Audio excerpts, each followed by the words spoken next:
Ninakusalimu kwa jina lipitalo majina yote. Hili sio jina la mtu awaye yote, bali ni jina la Bwana wetu Yesu Kristo.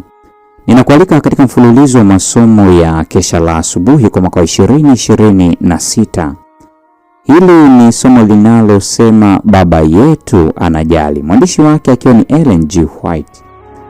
Na huu ni mwezi wa pili, mwezi tunaojifunza mada kuu inayosema maisha yangu leo. Tuombe. Mtakatifu, mtakatifu, Baba yetu na Mungu wetu uliye mbinguni, jina lako litukuzwe sana. Ninakushukuru kwa sababu ya upendo wako na rehema zako nyingi maishani mwetu. Neema yako yatosha na pendo lako linatubidisha. Tusamehe dhambi zetu, tusafishe, tutakase. Na tunapoendelea kujifunza mada hii siku ya leo, uwe pamoja nasi katika jina la Yesu. Amina. Leo ni Februari 21, mada ikisema heshima kwa nyumba ya Mungu.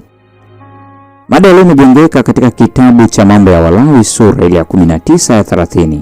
Neno la Mungu linasema, zishikeni sabato zangu, mpaheshimu patakatifu pangu, mimi ndimi Bwana. Mungu ni mkuu na mtakatifu, na kwa nafsi nyenyekevu iaminio, nyumba yake duniani, mahali ambapo watu wake hukutana kwa ajili ya ibada, ni kama lango la mbinguni. Wimbo wa sifa, maneno yaliyonenwa na watumishi wa Kristo na mawakala walioteuliwa na Mungu kuandaa watu kwa ajili ya kanisa la juu, kwa ajili ya ibada hiyo iliyo bora zaidi. Pale waabudu wanapoingia mahali pa kukutania, wanapaswa kufanya hivyo kwa heshima kubwa, wakipita kwa utulivu kwenda kwenye viti vyao. Mazungumzo ya kawaida, kunong'ona na kucheka havipaswi kuruhusiwa katika nyumba ya ibada, ama kabla au baada ya ibada. Kicho kikuu na cha kivitendo kinapaswa kuwa sifa ya wale wanaoabudu. Pale inapobidi wengine kungoja kwa dakika chache kabla ya mkutano kuanza, hebu wadumishe roho ya kweli ya kuabudu kwa kutafakari kimya kimya, wakielekeza mioyo yao juu kwa Mungu katika maombi, ili kwamba ibada hiyo iwe ya manufaa ya pekee kwa mioyo yao wenyewe na kuongoza kwenye usadikisho na uongofu wa nafsi nyingine. Wanapaswa kukumbuka kwamba wajumbe wa mbinguni wako ndani ya nyumba hiyo. Sisi wote tunapoteza ushirika mtamu sana na Mungu kwa kutotulia kwetu, kwa kutohamasisha nyakati za kutafakari na maombi. Inua kiwango cha Ukristo katika akili za watoto wako, wasaidie kufungamana na Yesu katika uzoefu wao. Wafundishe kuwa na heshima ya juu kabisa katika nyumba ya Mungu, na kuelewa kwamba wanapoingia katika nyumba ya Bwana inapaswa kuingiwa kwa mioyo iliyolainishwa na kutiishwa kwa mawazo kama haya: Mungu yuko hapa, hii ndiyo nyumba yake. Ninalazimika kuwa na mawazo safi na dhana takatifu. Hapa ni mahali ambapo Mungu hukutana na kubariki watu wake.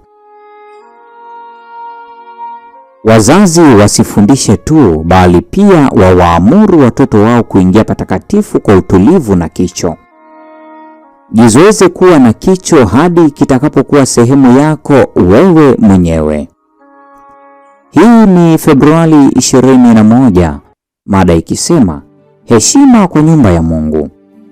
Na kwa nukta hiyo, mpendo wa mfuatiliaji wa mfululizo wa masomo haya ya kesha la asubuhi, ndio tunakuwa tumefikia tamati ya tafakari ya somo hili siku ya leo. Neema ya Bwana wetu Yesu Kristo, pendo la Mungu na ushirika wa Roho Mtakatifu dumu kwa pamoja nasi sasa na hata milele. Amina.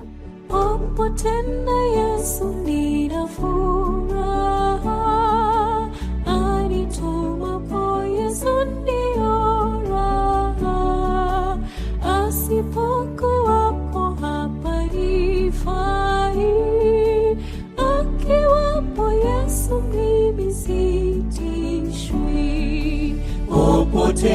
popote sina mashaka, popote na Yesu naweza kwenda.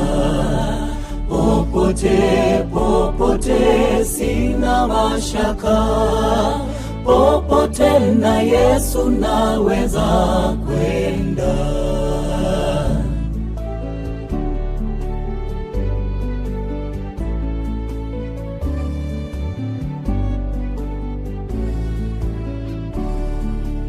Akiwapo Yesu si peke yangu, na nijapo tupo akali wangu, ajapo niongoza njia mbaya, niwapo na Yesu na shukuria.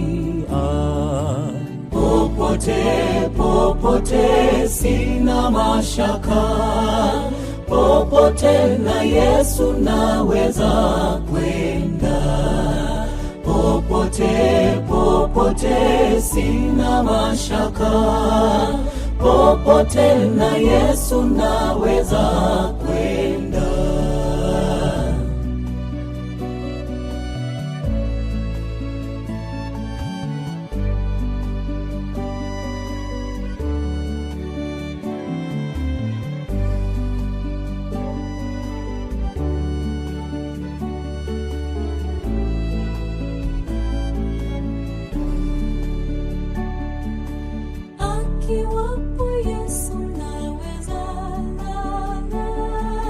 Naweza pumzika hata kiyama, kisha nitakwenda kwake milele. Akiwapo Yesu furaha tele.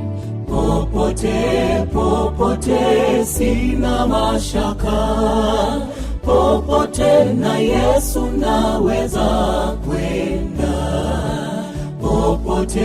Popote sina mashaka, popote na Yesu naweza kwenda.